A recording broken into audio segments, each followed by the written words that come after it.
하나님 말씀은 창세기 40장 1절부터 우리 23절까지 교독하겠습니다. 창세기 40장 1절부터 23절. 그 후에 애굽 왕의 술 맡은 자와 떡 굽는 자가 그들의 주인 애굽 왕에게 범죄한지라. 바로가 그 두 관원장 곧 술 맡은 관원장과 떡 굽는 관원장에게 노하여 그들을 친위 대장의 집 안에 있는 옥에 가두니 곧 요셉이 갇힌 곳이라. 친위 대장이 요셉에게 그들을 수종들게 하매 요셉이 그들을 섬겼더라. 그들이 갇힌 지 여러 날이라. 옥에 갇힌 애굽 왕의 술 맡은 자와 떡 굽는 자 두 사람이 하룻밤에 꿈을 꾸니 각기 그 내용이 다르더라. 아침에 요셉이 들어가 보니 그들에게 근심의 빛이 있는지라. 요셉이 그 주인의 집에 자기와 함께 갇힌 바로의 신하들에게 묻되 어찌하여 오늘 당신들의 얼굴에 근심의 빛이 있나이까? 그들이 그에게 이르되 우리가 꿈을 꾸었으나 이를 해석할 자가 없도다. 요셉이 그들에게 이르되 해석은 하나님께 있지 아니하니이까? 청하건대 내게 이르소서. 술 맡은 관원장이 그의 꿈을 요셉에게 말하여 이르되 내가 꿈에 보니 내 앞에 포도나무가 있는데 그 나무에 세 가지가 있고 싹이 나서 꽃이 피고 포도송이가 익었고 내 손에 바로의 잔이 있기로 내가 포도를 따서 그 즙을 바로의 잔에 짜서 그 잔을 바로의 손에 들였노라. 요셉이 그에게 이르되 그 해석이 이러하니 세 가지는 사흘이라. 지금부터 사흘 안에 바로가 당신의 머리를 들고 당신의 전직을 회복시키리니 당신이 그 전에 술 맡은 자가 되었을 때 하던 것 같이 바로의 잔을 그의 손에 드리게 되리이다. 당신이 잘 되시거든 나를 생각하고 내게 은혜를 베풀어서 내 사정을 바로에게 아뢰어 이 집에서 나를 건져 주소서.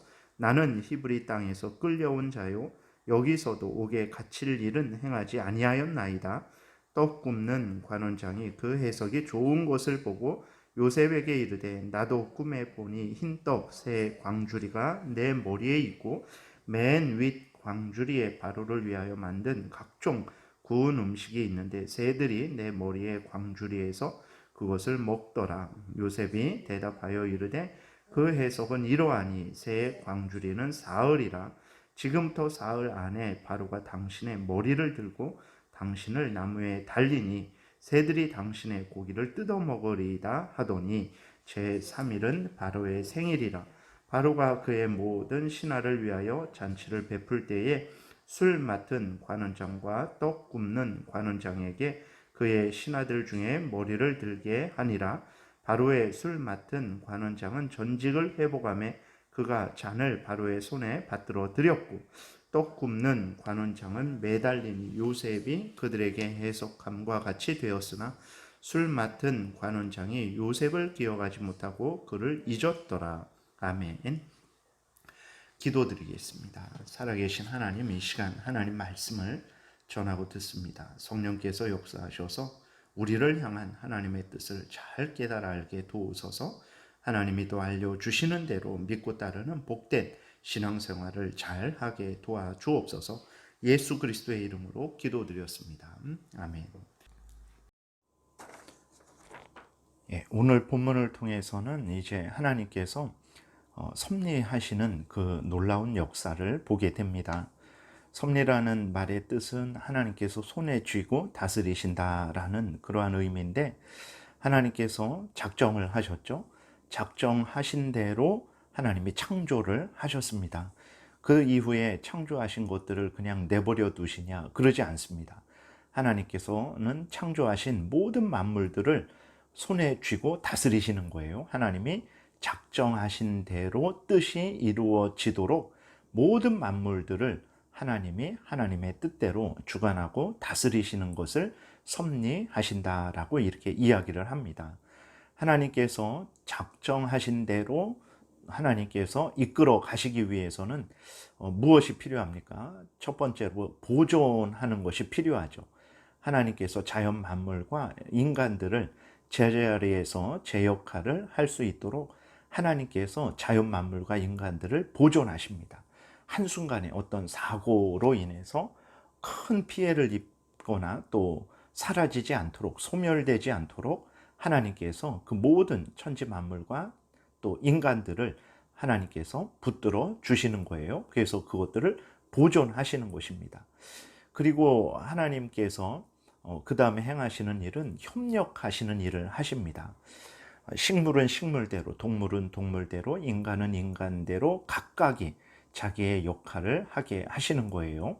예를 들어서 요셉이 이렇게 애굽에 오게 된 것도 하나님이 구름을 태워서 오게 하신 것이 아닙니다. 어떻게 올 수 있도록 하셨습니까? 하나님은 그 요셉의 형들이 요셉을 미워하고 또 요셉을 죽일 정도로 미워하고 죽이려고 하다가 그것이 이제 또 형제들의 또 의견에 의해서 요셉을 죽이지는 않고 애굽에 팔아 버리는 것으로 그들이 결정을 했죠. 그래서 그 요셉을 그 애굽으로 팔아 버린 거예요. 그리고 또 보디발은 이제 노예가 필요했기 때문에 그 노예 상인들에 의해서 노예 상인들에게 요셉을 자기의 그 돈을 내고 자기의 종으로 산 거죠. 그리고 또 보디발의 아내는 자신의 정욕을 채우려다가 실패하니까 요셉을 모함해서 요셉을 감옥에 가두게 된 것입니다. 이렇게 사람들은 각각이 자기 뜻대로 자기 방식대로 일을 하는 거예요. 이렇게 피조물이 일하는 것을 하나님이 사용을 하시는 거예요. 이것을 협력이라고 합니다. 이 협력을 오해해서 하나님과 인간이 대등한 위치에서 역할을 하는 것이라고 생각을 해서는 안 됩니다. 하나님이 하나님의 일을 하시고 또 피조물들은 피조물들의 일을 하지만 그 피조물과 하나님이 각각 대등한 역할은 아니고 하나님은 하나님으로서 피조물인 인간은 피조물로서 역할을 한다라는 것을 우리가 기억을 해야 되는 것입니다. 그리고 하나님은 이 모든 것들을 주관하시고 다스리셔서 하나님의 뜻을 이루십니다. 이것을 통치라고 하는 거예요. 그래서 하나님이 하나님의 뜻대로 보존하시고 또 협력하시고 통치를 하십니다. 이것을 섭리라고 말을 하는 것입니다. 오늘 본문에 보게 되면 하나님의 섭리가 분명하게 드러나 있는 거죠. 애굽 왕의 신하들, 술 맡은 관원장, 또 떡 굽는 관원장이 애굽 왕에게 범죄를 했습니다.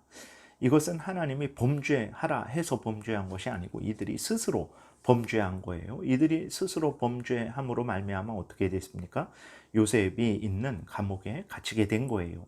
근데 이것은 우연이 아닙니다. 그러니까 범죄는 그들이 한 거예요. 범죄는 술 맡은 관원장, 떡 굽는 관원장이 한 것입니다. 그들이 범죄하게 되면 왕을 거역한 자들이 갇히게 되는 그 감옥으로 이제 보내지게 되는 거죠. 그런데 그 감옥에는 누가 있습니까? 바로 요셉이 있는 거예요.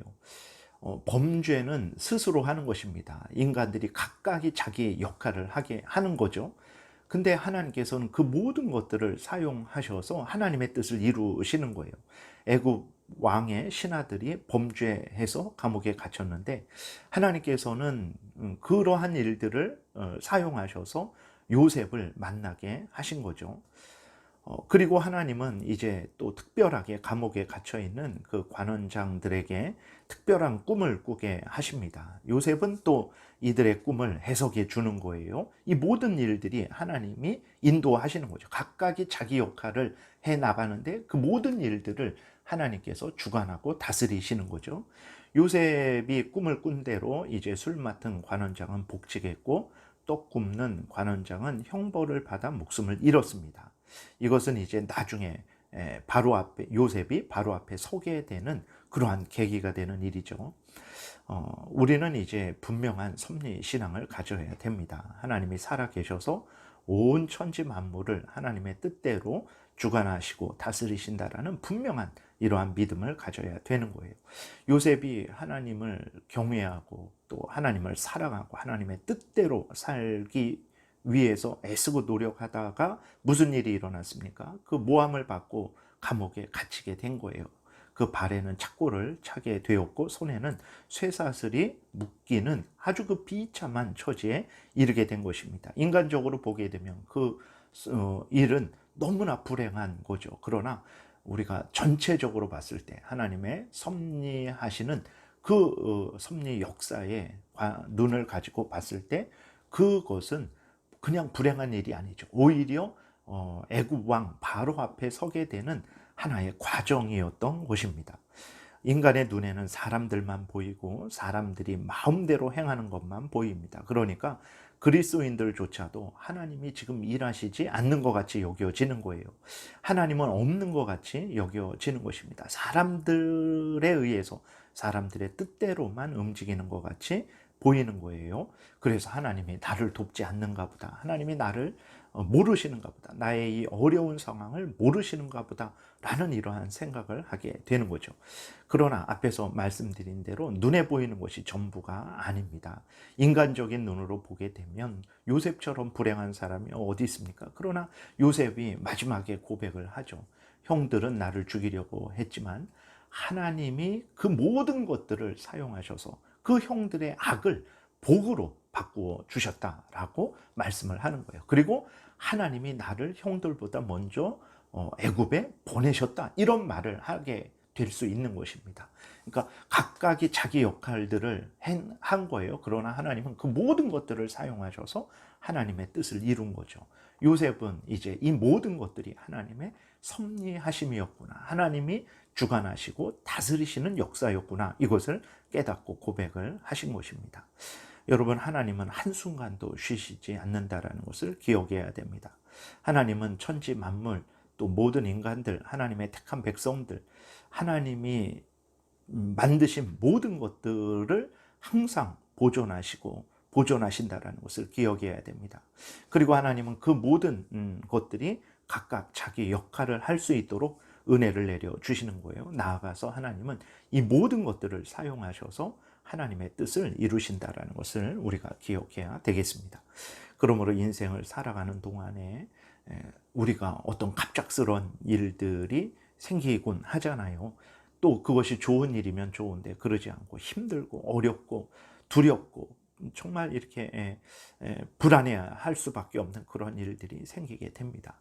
그때에 성경을 생각하십시오. 하나님이 살아계셔서 이 모든 일들을 주관하고 다스리고 계신다. 정말 하나님이 계획하시지 않은 일, 계획하신 일만 반드시 이루어진다. 정말 그러한 분명한 섭리의 믿음을 가지시기 바랍니다. 그래서 하나님께서 그 모든 것들을 통해서 하나님의 뜻을 이루신다라는 것을 분명히 기억하시고, 아무리 갑작스럽고 또 불행한 일이 생기더라도 두려워하지 마십시오. 하나님의 그것들을 사용하셔서 반드시 우리를 복되게 하실 것입니다. 물론 우리가 원하는 대로 다 들어주시지는 않을 거예요. 그러나 하나님은 그 모든 것들을 사용하셔서 하나님의 뜻을 이루실 것입니다. 단 한치의 오차도 없이 하나님의 뜻은 반드시 이루어질 것입니다. 두려워하지 마시고, 이런 형편이든 저런 형편이든 한결같이 하나님을 신뢰하시고 의지하시고 변함없이 하나님의 뜻을 따라서 살아가십시오.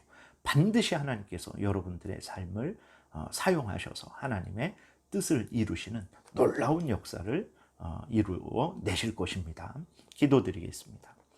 살아계신 하나님 아버지, 감사를 드립니다. 하나님이 살아계셔서 지금도 한순간도 쉬지 아니하시고 온 천지 만물들을 보존하시고 또 각각이 자기 역할을 하게 하시고, 하나님은 또 그 모든 것들을 사용하셔서 하나님의 뜻을 이루신다라는 것을 분명하게 믿게 도와주시옵소서. 하나님이 정하신 일 외에는 절대로 일어나지 않는다라는 것을 분명히 기억하고 두려워하지 말고 막연하게 불안해하지 말고 하나님께 모든 것을 맡기고 하나님을 신뢰하고 하나님의 뜻을 따라서 열심히 살아가는 우리 모두가 되게 도와주옵소서. 감사드리고 예수 그리스도의 이름으로 기도드렸습니다. 아멘.